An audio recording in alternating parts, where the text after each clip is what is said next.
Yeah, well, you go through, I think the stages of grief are well documented, and I can pinpoint it in how that happened over that period of time. So, as I said, on the 1st of April, we heard that they'd gone missing. Went through that, well, that's, nothing bad's happened, it'll be fine, denial. And then by about day 2 or 3, the panic sets in, because you were just waiting for that call. So I think, and I was still overseas, so it wasn't like I could, well, I did jump on a plane and come home, but it wasn't until about the 3rd day that I did that. And then when I got home, I went up to Kalgoorlie to see Ray's eldest daughter, Charmaine, just to make sure she was okay.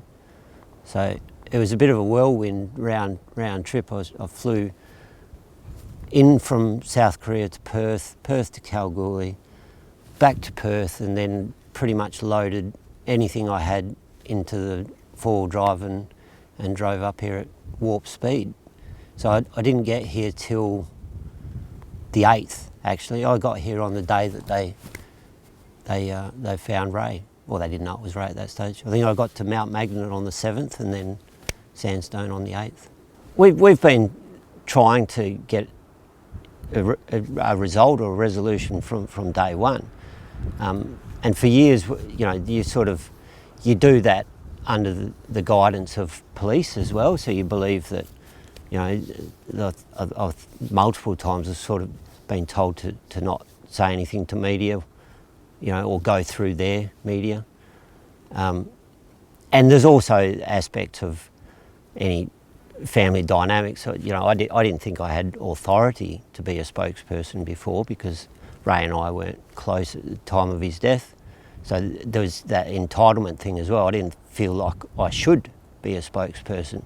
So we were doing everything we could in the background, but after, I think, well, especially after the inquest and after the DPP decision after the inquest, it's like, well, I'm not going to worry about anyone's feelings anymore, because clearly we have to change tack and really push, otherwise it's just going to go nowhere.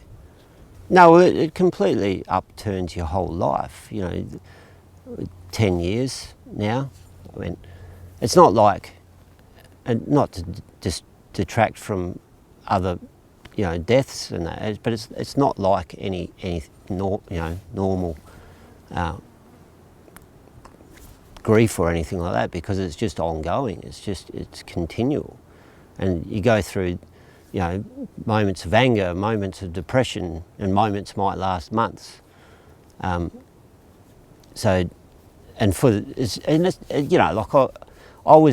think I was that far removed enough from Ray to be able to keep pushing this side of it and push the police and all that sort of thing. But for his kids and for Jennie's kids, they would have to dissociate from it just to keep going.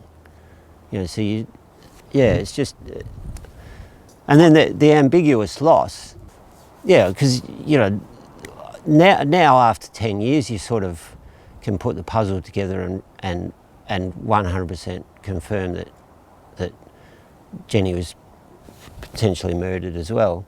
But for years you wonder, like, if she's still alive somewhere, is she held against her will, all that sort of thing. So for her family in particular, and for Ray's daughters, because they were obviously connected to Jennie, there's no answer. There's no, I guess that's it. Yeah, there's no answer, and you're just waiting for one, or you're waiting for her to walk in the door, or you're waiting for her to be found, and all that sort of thing.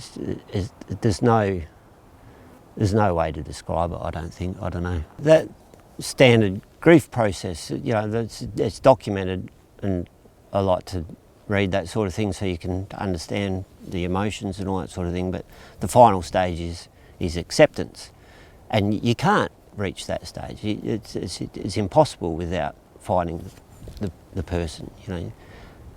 So you continuously cycle through the rest, and you never hit that final stage. It's just, you get close to it, and then you start again.